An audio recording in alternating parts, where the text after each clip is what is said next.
부는 통장에서 시작되지 않는다. 나는 그것을 너무 일찍 그리고 너무 고통스럽게 배웠다. 내가 젊은 시절 삼성이라는 이름 아래에 들어섰을 때 사람들은 나를 행운아라 불렀다. 그러나 나는 알았다. 그 안에는 보이지 않는 병이 있었다.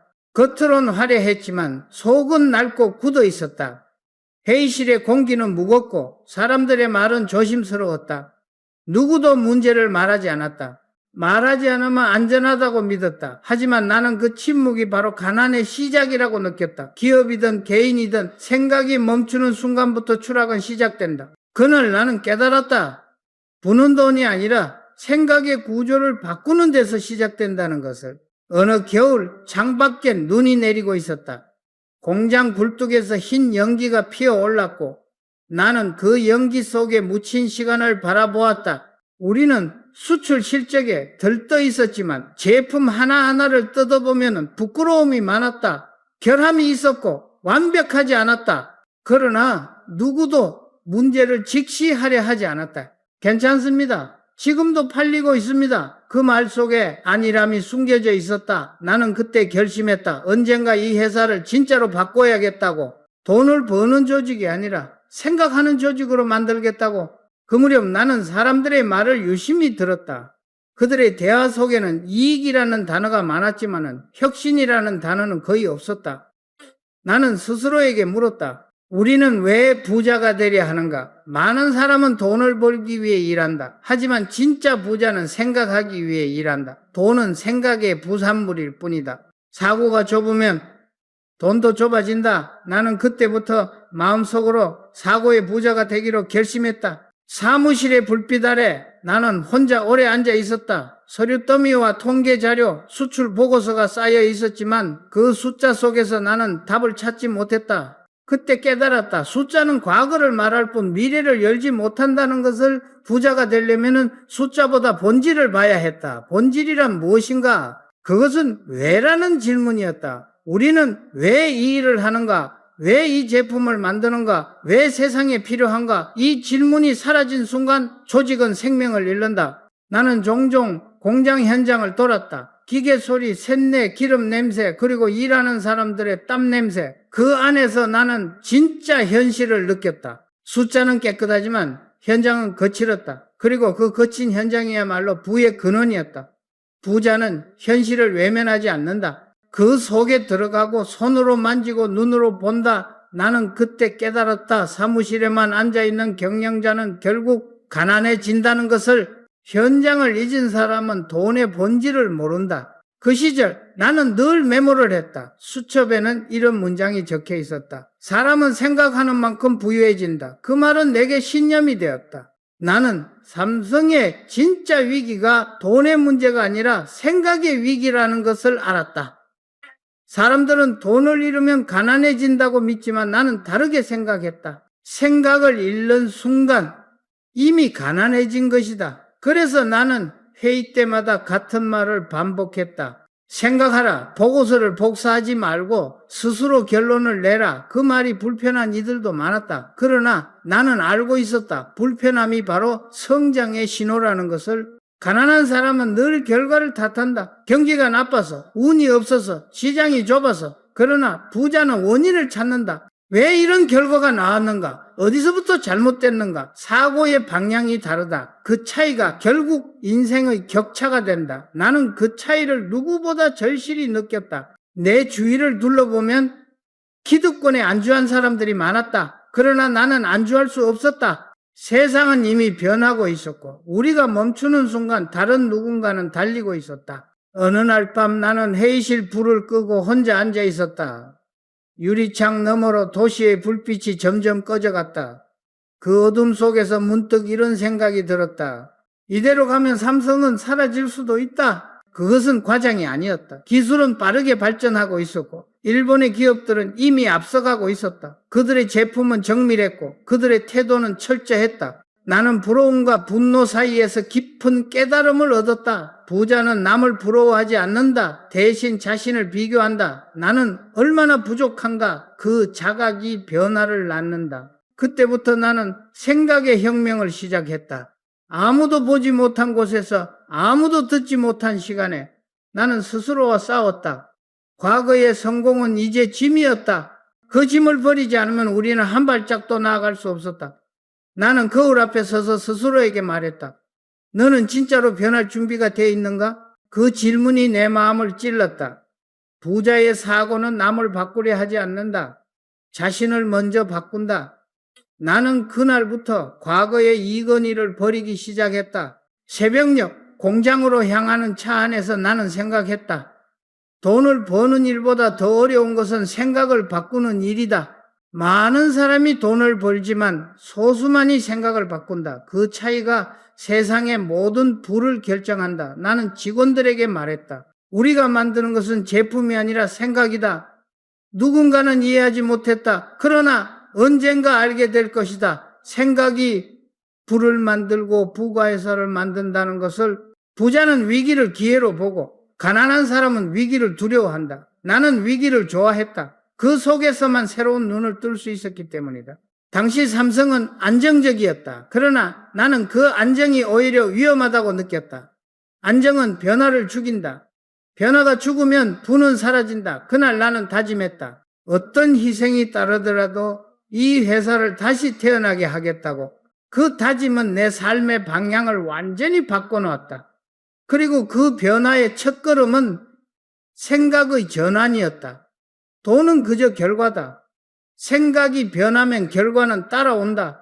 나는 그것을 믿었다. 그리고 그 믿음이 훗날 프랑크푸르트의 선언으로 이어질 줄은 그때의 나조차도 몰랐다. 바꾸려 하면 저항이 온다. 그것은 언제나 인간의 본능이다. 나는 그 사실을 너무나 잘 알고 있었다. 그러나 막상 그 현실을 마주하니 생각보다 훨씬 더 거칠고 냉혹했다. 변화를 말하는 순간 사람들의 표정이 굳었다. 회의실 공기가 달라졌다. 의자 등받이에 몸을 깊이 기댄 임원들이 시선을 피했다. 회장님, 지금도 충분히 잘하고 있습니다. 그 말은 겉보기엔 존중 같았지만 속에는 두려움이 있었다. 변화를 원하지 않는 두려움.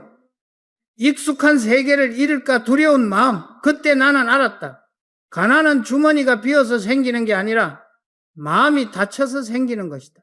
나는 작은 회의실에서 조용히 말했다. 이대로 가면 우리는 늙은 기업이 된다. 그 말에 누군가 웃었다. 삼성이 늙을 리가 있습니까? 하지만 나는 단호히 말했다.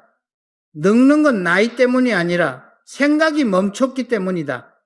그날 이후로 내 앞에는 보이지 않는 전선이 생겼다. 나와 변화를 두려워하는 사람들 사이에 전선이었다. 그들은 나를 이해하지 못했다. 왜 굳이 다 잘 되고 있는데 건드리냐고, 왜 굳이 파도를 일으키냐고. 그러나 나는 확신했다. 파도가 없는 바다는 썩는다. 사람들은 변화보다 안정을 원한다. 그러나 안정 속에 있는 건 편안함이 아니라 침묵이다. 나는 그 침묵이 조직을 죽인다는 걸 알고 있었다. 그래서 더 강하게 말했다. 지금까지의 삼성은 잊어라. 완전히 새롭게 태어나야 한다. 그 말은 곧 전쟁의 선언이었다. 본사부터 공장까지 모두가 긴장했다. 익숙한 방식, 익숙한 보고서, 익숙한 상사의 눈빛, 그 모든 것을 부수고 싶었다. 그러나 그만큼의 반발도 거셌다. 일부는 내 의도를 오해했다.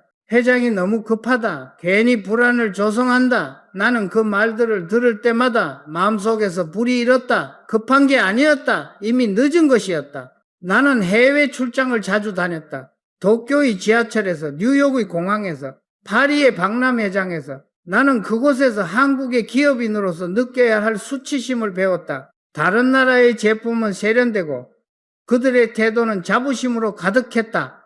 그들에겐 세계가 일상이었고 우리에겐 한국이 전부였다. 나는 그 간극이 바로 사고방식의 차이라고 느꼈다. 부자는 세계를 기준으로 생각하고 가난한 사람은 자기 울타리 안에서만 비교한다. 나는 그때 결심했다. 삼성은 더 이상 한국 안에 머물러선 안 된다. 그 말은 단순한 구호가 아니었다.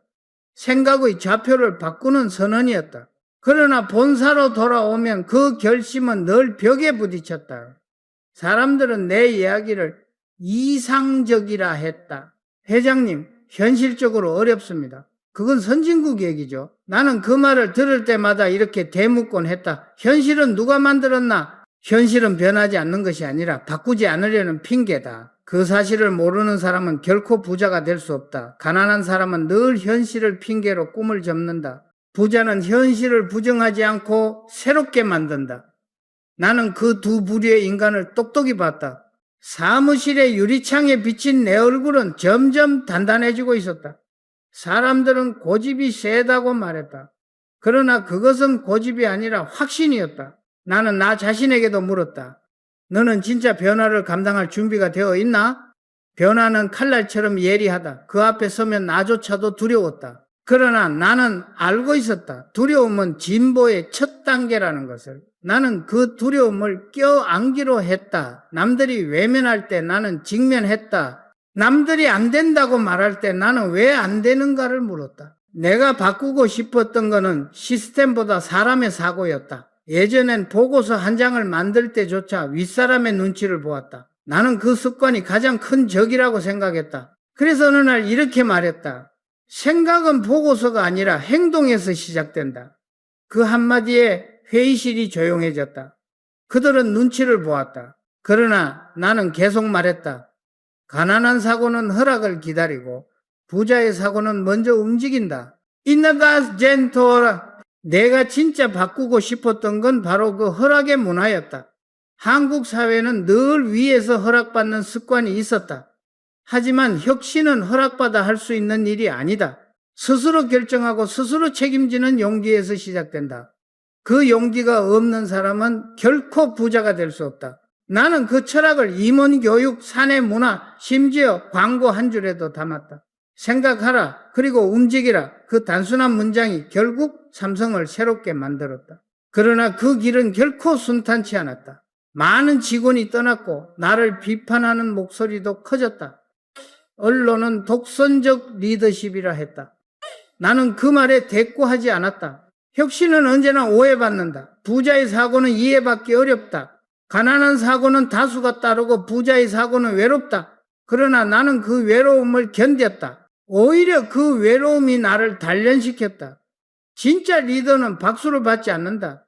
대신 비난 속에서 성장한다. 그 무렵 나는 자주 밤샘을 했다. 불 꺼진 본사복도를 걸으며 벽에 걸린 삼성 로고를 바라봤다. 그 로고는 단순한 이름이 아니라 내가 싸워야 할 과제였다. 나는 스스로에게 속삭였다. 이건희, 너는 부자가 되기 위해 싸우는 게 아니다. 생각을 바꾸기 위해 싸우는 것이다. 그 말이 내 몸을 뜨겁게 했다.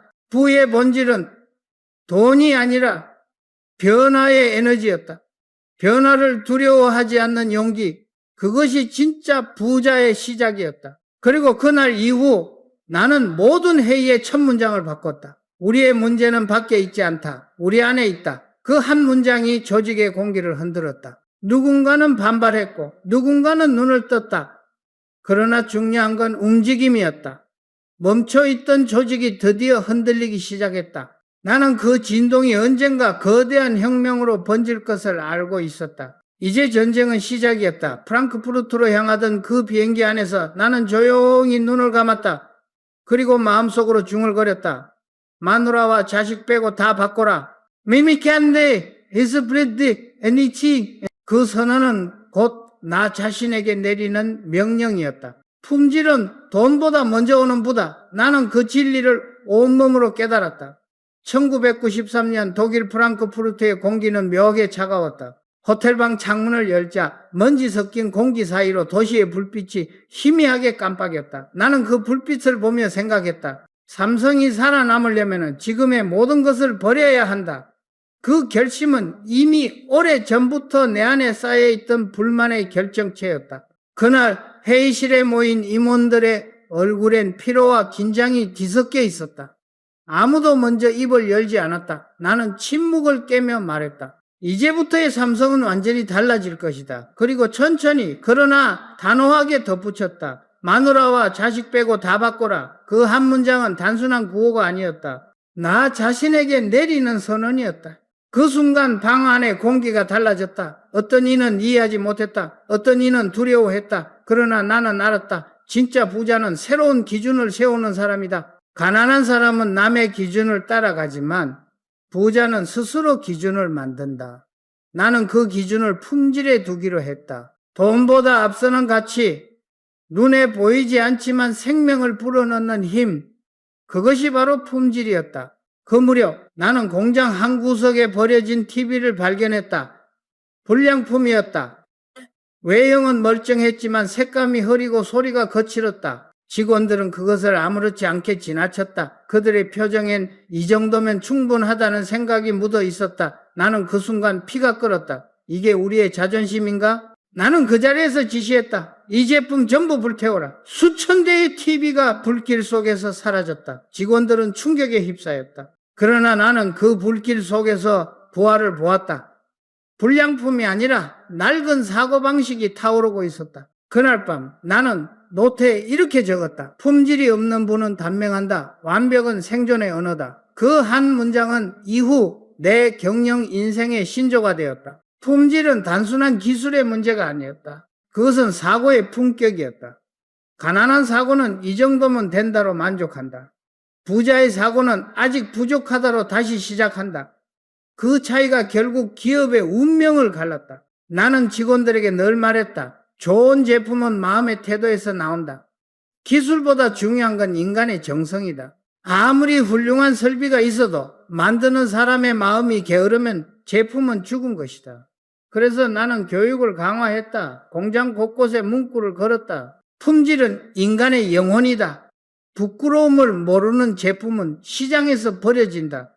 처음엔 다들 냉소했다. 그러나 시간이 지나면서 그 문장은 사람들의 마음속에 뿌리 내리기 시작했다. 나는 제품 하나를 볼 때마다 그것이 단순한 물건이 아니라 사람의 철학을 담은 조각이라고 생각했다. 그 철학이 진실할수록 세상은 감동했다. 나는 자주 직원들에게 말했다. 품질은 보고서가 아니라 양심이다. 가난한 조직은 지시를 기다리고 부유한 조직은 스스로 기준을 세운다. 나는 후자를 만들고 싶었다. 그 무렵 해외 시장의 현실은 냉정했다. 일본의 소니, 파나소닉, 미국의 GE가 세계를 장악하고 있었다. 삼성의 이름은 아직 그들 앞에서 작고 낯설었다. 박람회장에서 우리 부스를 스쳐 지나가는 사람들의 눈빛 속엔 냉담함이 있었다. 삼성? 그건 싸구려지. 그 한마디가 내 심장을 찔렀다. 나는 그 모욕을 잊을 수 없었다. 그날 호텔로 돌아와 혼자 거울을 바라보며 말했다. 이건희, 너는 이 수치를 기회로 바꿀 수 있겠는가? 그 질문이 내 안에 불을 다시 붙였다.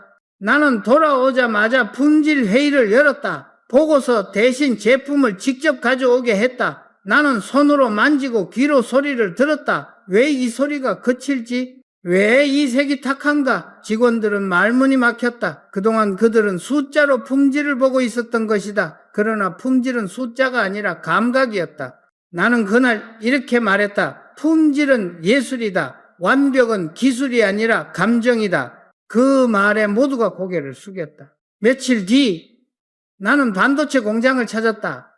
먼지 한 톨도 허락되지 않는 공간. 그곳에서 나는 인간의 한계를 시험하는 장면을 보았다.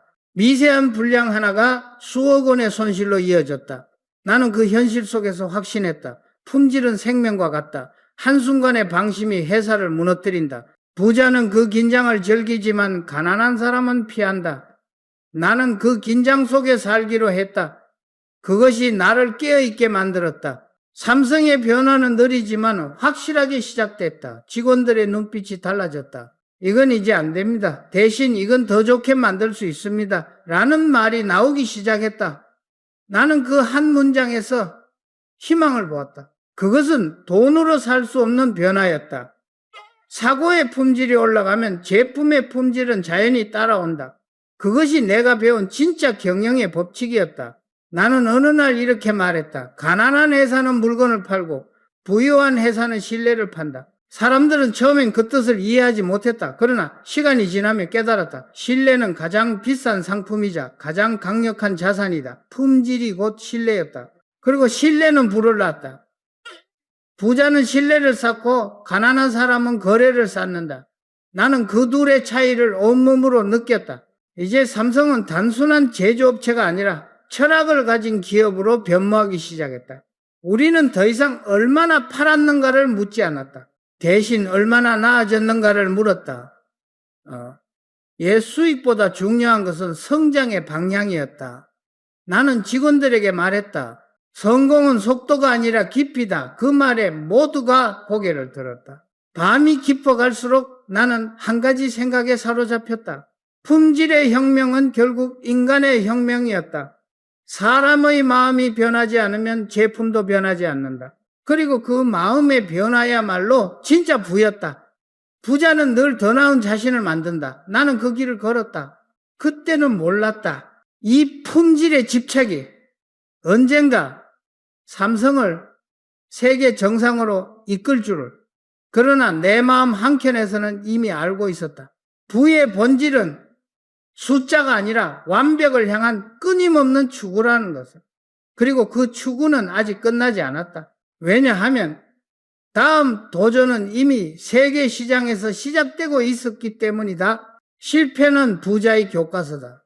나는 그 사실을 너무나 뼈저리게 배웠다. 품질 혁명을 선언한 뒤 우리는 자신만만했다. 새 제품이 출시될 때마다 사람들은 환호했고 언론도 호평을 쏟아냈다. 하지만 그건 착각이었다.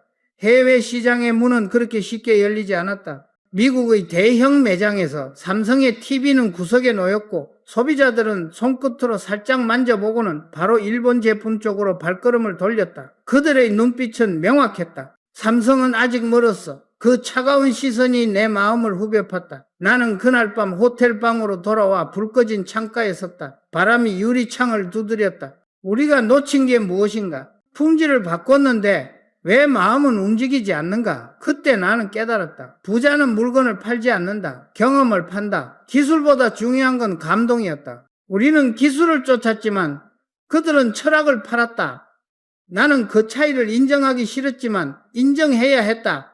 성공은 늘 자만의 다음 단계에서 무너진다. 그때의 나도 그랬다. 이제 충분히 따라잡았다는 생각이 오만이었다. 세계는 이미 그 사이 한 걸음 더 나아가 있었다. 나는 본사로 돌아와 전 임원을 불러 모았다. 우리가 진짜 배워야 할 건 숫자가 아니라 태도다. 실패를 분석하되 핑계는 버려라. 회의실안은 숨막히는 긴장으로 가득했다. 하지만 나는 알고 있었다. 조직이 성장하기 위해서는 불편함이 먼저 찾아와야 한다는 것을. 나는 제품 테스트 과정을 처음부터 다시 검토했다. 작은 결함 하나에도 그 안엔 조직의 태도가 숨어 있었다. 보고서를 작성하는 방식, 결제를 올리는 속도, 고객의 불만을 처리하는 언어, 그 모든 것이 품질을 결정했다. 나는 직원들에게 말했다. 제품의 실패는 기술의 실패가 아니라 생각의 실패다. 부자는 실패해서 원인을 찾고 가난한 사람은 운을 탓한다. 우리는 후자였다. 그래서 나는 먼저 나 자신부터 탓했다. 리더가 변하지 않으면 조직은 결코 변하지 않는다. 그 시절 나는 끊임없이 비행기를 탔다. 실리콘밸리, 도쿄, 런던, 파리, 세계의 시장을 직접 보며 깨달았다. 삼성은 아직 세상을 배우고 있다. 나는 어느 한 전자전시회에서 일본 기업의 부스를 유심히 살펴봤다. 그들은 완벽함을 넘어서 아름다움을 팔고 있었다. 제품 하나하나가 예술작품처럼 진열되어 있었다. 반면 우리의 부스는 기술 설명이 빼곡히 적힌 포스터로 채워져 있었다. 차이가 보였다. 부자는 감성을 지배하고 가난한 사람은 기능을 설명한다. 나는 그 현장에서 조용히 중얼거렸다. 이건희 기술만으로는 세상을 움직일 수 없다. 한국으로 돌아오자마자 나는 디자인팀을 불렀다. 제품은 인간의 감정과 대화해야 한다. 기술이 아니라 감정으로 설계하라. 그 말에 디자이너들이 눈을 동그랗게 떴다. 그들에게는 생소한 명령이었다. 그러나 나는 확신했다.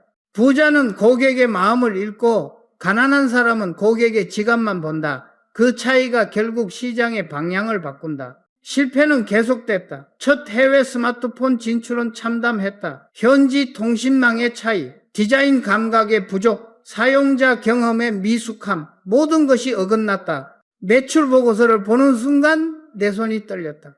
그러나 나는 웃었다. 좋다. 이 실패를 끝까지 파헤쳐라.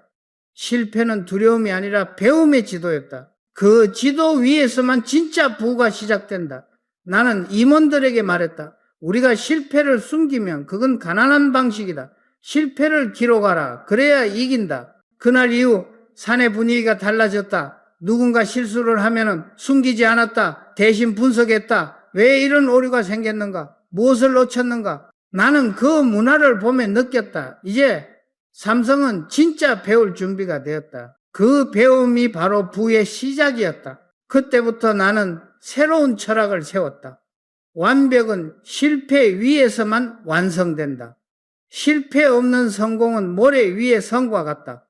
한 번의 바람에도 무너진다. 반면 수많은 실패를 견딘 성공은 바위 위의 성이다. 나는 직원들에게 이렇게 말했다. 실패를 두려워하지 말라. 그것이 너희의 자산이다. 처음엔 아무도 믿지 않았다. 그러나 몇 년 뒤 그 말의 의미를 깨닫게 됐다. 우리가 경험한 수많은 실패가 결국 세계시장에서의 성공을 준비시키고 있었던 것이다. 나는 어느 날 공장 한복판에서 생산 라인을 멈추게 했다. 그리고 말했다. 이 기계는 완벽하지만 사람은 아직 완벽하지 않다. 기계보다 먼저 변해야 할 것은 인간이다. 기술을 향한 집착이 인간을 잊게 만드는 순간 기업은 죽는다. 나는 그 사실을 너무나 잘 알고 있었다. 그래서 사람을 다시 중심에 세웠다. 실패를 분석할 때마다 나는 이렇게 물었다. 누가 잘못했는가? 대신 무엇이 부족했는가? 라고. 가난한 조직은 사람을 탓하고 부유한 조직은 시스템을 고친다. 어느 날 밤 나는 오래된 노트를 펼쳤다. 거기엔 젊은 시절에 내 글씨가 있었다. 성공은 불안을 먹고 자란다. 그 말이 다시 내 가슴에 박혔다. 우리는 안정 속에서 실패했다. 불안을 잃었기 때문이다. 나는 다시 불안을 불러왔다. 불안해하라. 그래야 깨어있다. 사람들은 처음에는 그 말을 이해하지 못했다. 그러나 시간이 지나면 알았다. 불안은 두려움이 아니라 가능성의 징조였다. 나는 해외법인을 순회하며 직원들과 직접 대화했다. 그들의 눈빛에서 두려움 대신 자신감을 보았다. 그들은 이제 실패를 두려워하지 않았다. 오히려 실패를 통해 더 나은 자신을 만들었다. 나는 그 모습을 보며 확신했다. 우리는 가난한 회사를 벗어났다. 이제 생각이 부유한 조직이 되었다. 부의 본질은 단단함이었다. 단단함은 실패를 견디는 힘에서 나온다. 나는 세상에 이렇게 말하고 싶었다. 삼성의 진짜 경쟁력은 실패의 숫자다. 그만큼 우리는 배우고 고통받고 성장했다. 그리고 마침내 그 결실이 다가왔다. 세계 시장에서 삼성의 이름이 점점 빛나기 시작했다. 단순한 기술 기업이 아니라 철학을 가진 브랜드로 불렸다. 나는 그 소식을 듣고도 오래 침묵했다. 마음속에서 들려오는 목소리가 있었다. 이건이 이제 시작이다. 부자는 실패해서 다시 일어서지만 가난한 사람은 실패해서 멈춘다. 나는 멈추지 않았다. 실패는 나를 단련시켰고 조직을 깨웠고 삼성을 바꿨다. 그 불안과 좌절의 날들이 결국 새로운 비전의 문을 열었다. 그리고 그 비전은 세상을 향한 두 번째 도약으로 이어지게 될 것이었다. 세상을 보는 눈을 넓혀라. 그것이 부자가 되는 첫걸음이다.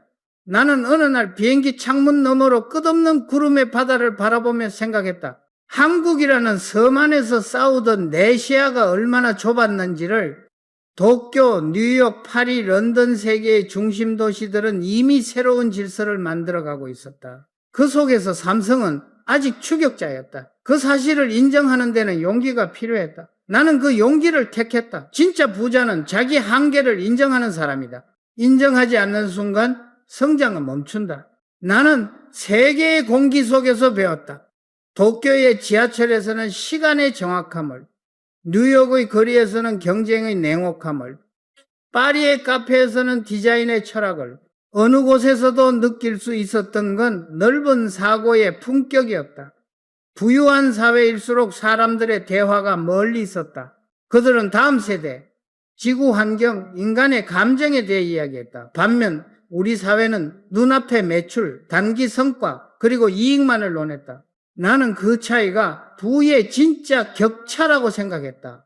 사고의 지평이 넓은 자는 결국 더 큰 세상을 움직인다. 그 무렵 나는 임원들에게 자주 말했다. 이제 우리는 한국의 기업이 아니다. 세계의 기업이다. 하지만 그 말을 이해하지 못하는 사람들이 많았다. 회장님, 아직 우리는 내수도 완벽히 장악하지 못했습니다. 그 말은 맞았다. 그러나 나는 단호히 말했다. 내수에 안주하는 순간 우리는 이미 늙는다. 세상은 더 이상 국경 안에 존재하지 않았다. 정보와 자본은 이미 세계를 돌고 있었다. 가난한 사고는 우리나라 기준에 머물지만 부자의 사고는 세계 기준으로 생각한다. 나는 그 시야를 갖고 싶었다. 나는 직접 세계를 걸었다. 뉴욕의 전자 매장에서, 런던의 박람회장에서, 도쿄의 거리에서, 그곳에서 삼성 제품을 찾기 어려웠다. 외면당하던 우리의 현실은 냉혹했다. 그러나 나는 그 외면 속에서 가능성을 보았다. 우리를 모른다는 건 이제 시작할 수 있다는 뜻이다. 아무도 관심을 주지 않을 때가 가장 큰 기회였다. 나는 그 기회를 붙잡기로 했다. 프랑크푸르트 선언 이후 나는 세계의 리더들과 자주 만났다. 그들의 공통점은 단 하나였다. 그들은 지금보다 10년 뒤를 살고 있었다. 그들은 현재를 경영하지 않았다. 미래를 설계했다. 나는 그들의 대화 속에서 느꼈다. 아, 이것이 부자의 시간 감각이구나. 가난한 사람은 하루를 버티고 부자는 10년을 준비한다. 나 또한 그 습관을 익히기 시작했다. 회의에서 단기 보고 대신 10년 비전을 묻게 했다. 이 기술이 10년 뒤에도 살아남을 수 있는가? 지금의 선택이 미래의 시장을 지배할 수 있는가? 그 질문이 조직의 문화를 바꾸기 시작했다. 나는 한때 이런 말을 했다. 눈앞의 이익보다 더 큰 손해를 감당할 수 있는 용기를 가져라. 그 말은 단순한 철학이 아니었다. 실제로 나는 많은 것을 버렸다. 단기 실적을 위해 찍어내던 제품 라인을 과감히 중단했고 새로운 기술을 위한 투자를 늘렸다. 그 결정은 위험했다. 일부는 나를 비난했다. 그러나 나는 확신했다. 부자는 손해를 두려워하지 않는다. 손해는 투자이고 투자 없이는 미래도 없다. 한 번은 실리콘밸리의 젊은 창업자와 대화를 나눈 적이 있다. 그는 이렇게 말했다. 우리는 실패를 자랑스럽게 말합니다. 왜냐하면 그게 우리의 성장 그래프이기 때문이죠. 그 말을 듣는 순간 나는 부끄러웠다. 한국에서는 실패하면 낙인이 찍혔다. 그래서 도전이 없었다. 그러나 세상은 실패를 자본으로 바꾸는 곳이었다. 나는 그 자리에서 다짐했다. 이제부터 삼성은 도전하는 문화를 가질 것이다. 실패를 두려워하지 않는 조직, 그것이 진정한 부자의 조직이었다. 그 후로 나는 직원들에게 세계를 보게 했다. 해외 연수를 늘리고 외국 기업과의 교류를 확대했다. 단순히 기술을 배우는 것이 아니라 사고를 확장시키기 위해서였다. 세상을 보는 눈이 넓어질수록 부의 방향도 넓어진다. 그 말은 내가 가장 자주 한 말이었다.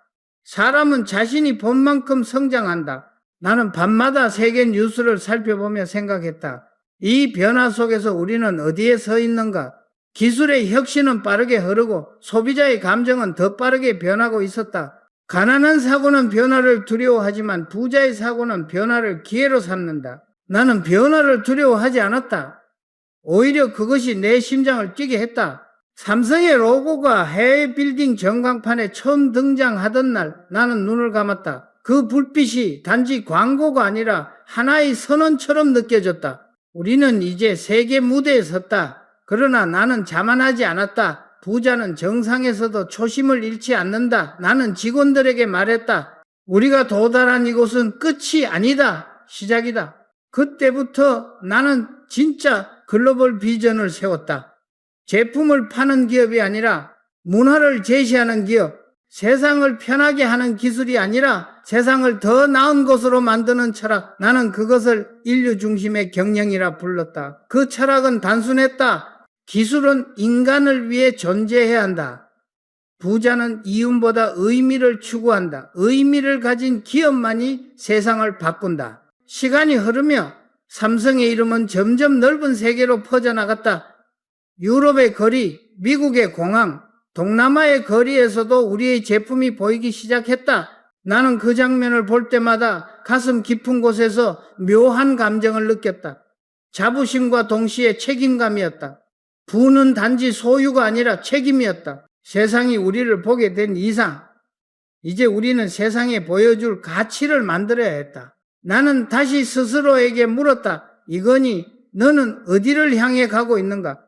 부의 확장은 끝이 없다. 그러나 방향을 잃으면 그 부는 독이 된다.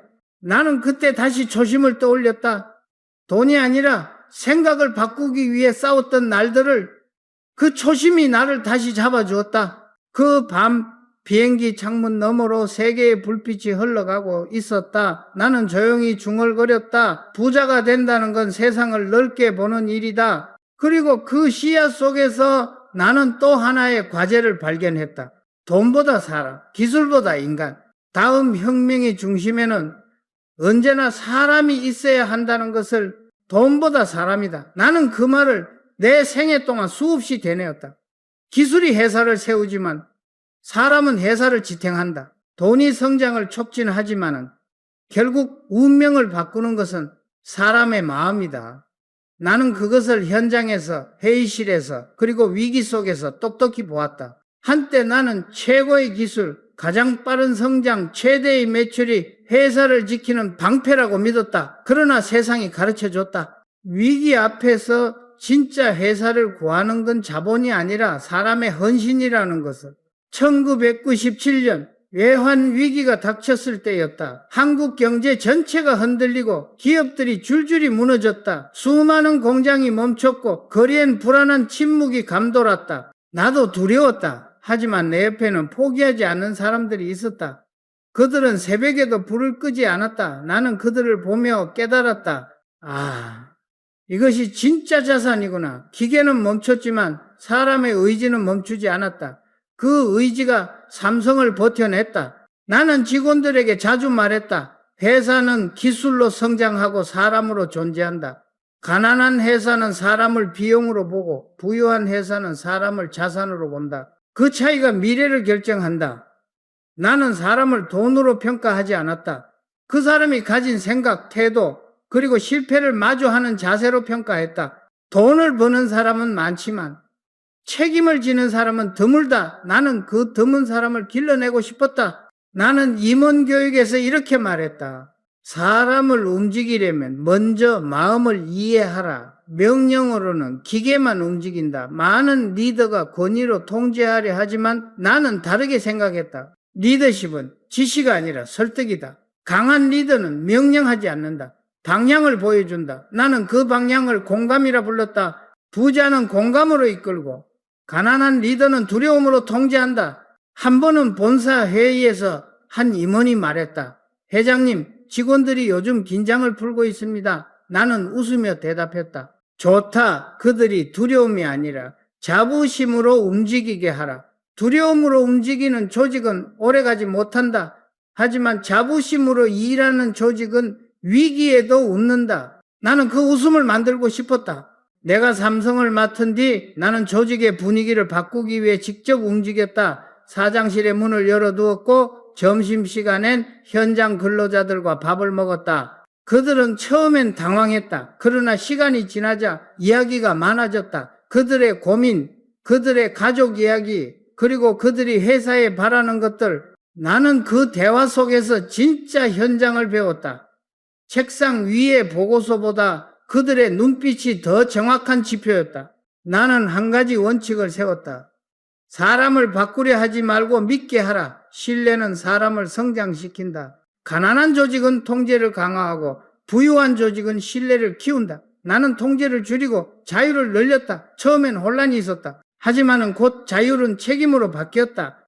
사람은 믿어줄 때 성장한다. 의심받을 때는 움츠러든다. 어느 날 나는 젊은 연구원을 불러 물었다. 너는 왜 이 일을 하는가? 그는 잠시 망설이다가 대답했다. 월급을 받기 위해서입니다. 나는 미소 지었다. 좋다. 하지만 언젠가 네가 이 일로 세상을 바꾼다고 말할 수 있으면 그때부터 진짜 부자가 되는 거다. 그 젊은이는 훗날 우리 회사의 핵심 연구소를 이끌게 되었다. 나는 그를 볼 때마다 확신했다. 사람은 믿음으로 성장한다는 것을. 사람을 키운다는 것은 시간을 투자하는 일이다. 나는 늘 느꼈다. 단기 성과는 시스템이 만들지만 장기 성장은 사람만이 만든다고. 그래서 나는 사람에게 시간을 썼다. 해외 교육, 독서 프로그램, 토론 문화, 그 모든 것이 비용이 아니라 투자였다. 사람의 눈빛이 바뀌면 회사의 미래가 바뀐다. 나는 그 진실을 수없이 목격했다. 삼성이 성장하면서도 변하지 않았던 한 가지가 있었다. 바로 사람을 향한 존중이다.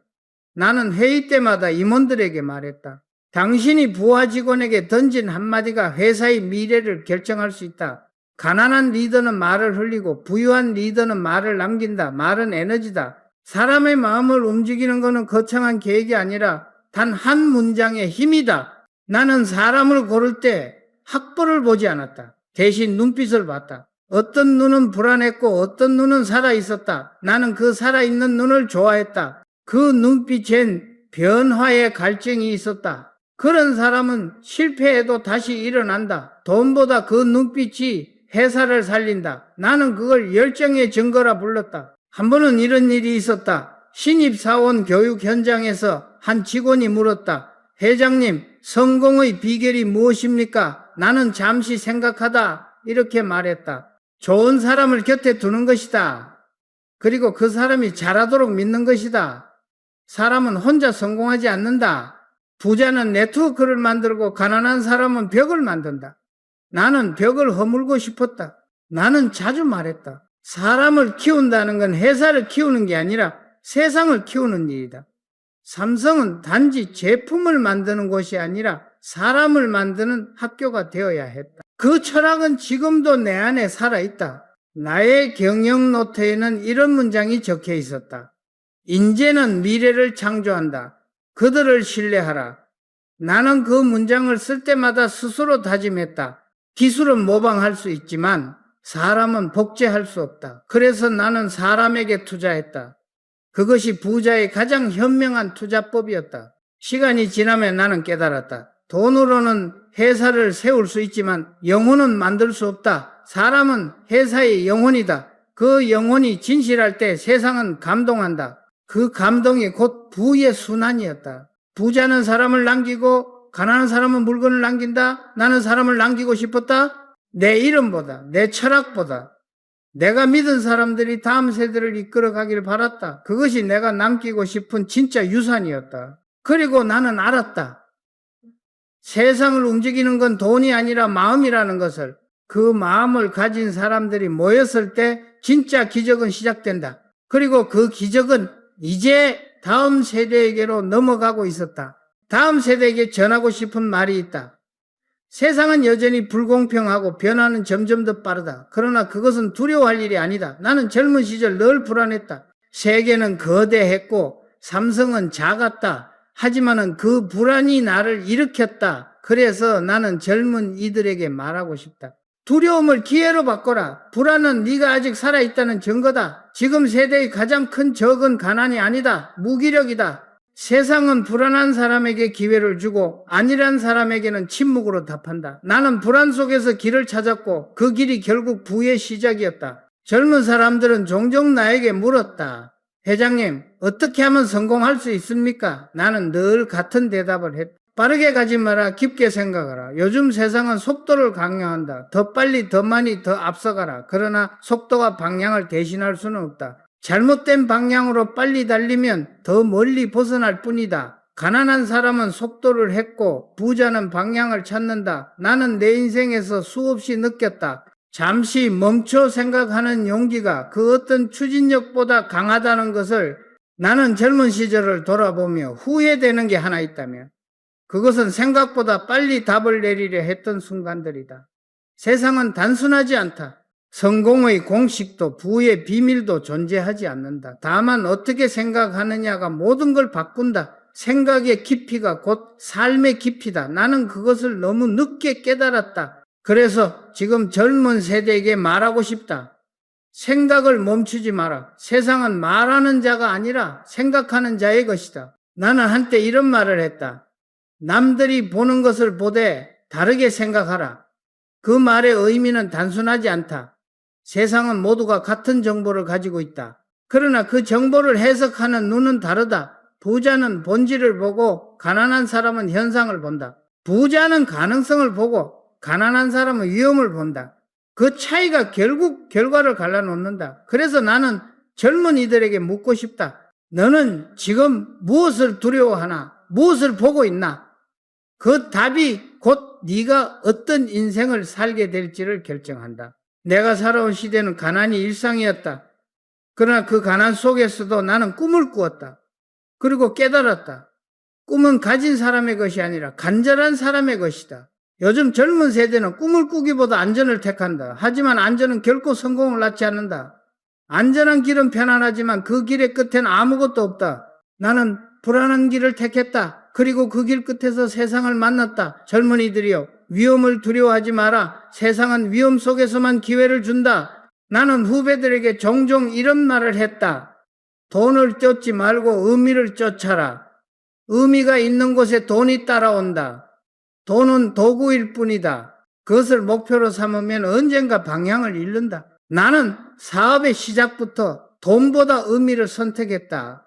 왜 이 일을 하는가?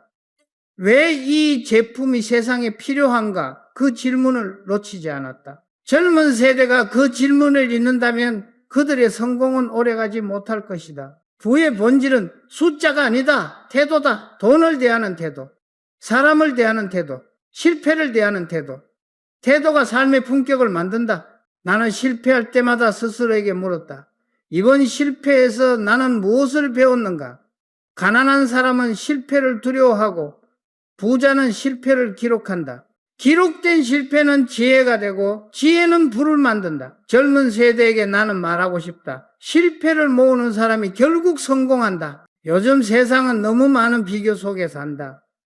SNS, 뉴스, 경쟁, 그러나 비교는 결국 자신을 잃게 만든다. 나는 젊은 시절 늘 나 자신과 싸웠다. 남과 비교하지 않았다. 비교의 대상은 언제나 어제의 나였다. 그것이 나를 성장시켰다. 나는 젊은이들에게 말하고 싶다. 비교하지 말고 성장하라. 남보다 앞서려 하지 말고 어제보다 나아져라. 그 작은 차이가 결국 인생의 큰 격차가 된다. 나는 젊은 사람들의 눈빛 속에서 미래를 본다. 그러나 그 눈빛 속에 피로와 불안이 너무 많다. 세상은 완벽하지 않다. 그러나 불완전한 세상 속에서 자신을 단련한 사람이 결국 세상을 바꾼다. 완벽한 환경은 없다. 완벽한 사람도 없다. 다만 끝까지 포기하지 않는 의지, 그것이 모든 것을 바꾼다. 나는 내 인생에서 무수히 많은 실패를 겪었다. 하지만 단 한 번도 포기하지 않았다. 포기하지 않는 사람에게 세상은 언젠가 길을 열어준다. 나는 지금도 기억한다. 젊은 시절 밤새도록 불이 꺼지지 않던 공장, 결함 하나에도 얼굴을 붉히던 연구원들, 그리고 불가능 속에서도 웃던 동료들, 그들이 있었기에 오늘의 삼성이 있다. 그리고 나는 믿는다. 다음 세대도 그 정신을 이어갈 것이다. 세상은 여전히 불안정하고 기술은 너무 빠르게 변하지만 사람의 철학만은 변하지 않아야 한다. 그것이 진짜 경쟁력이다.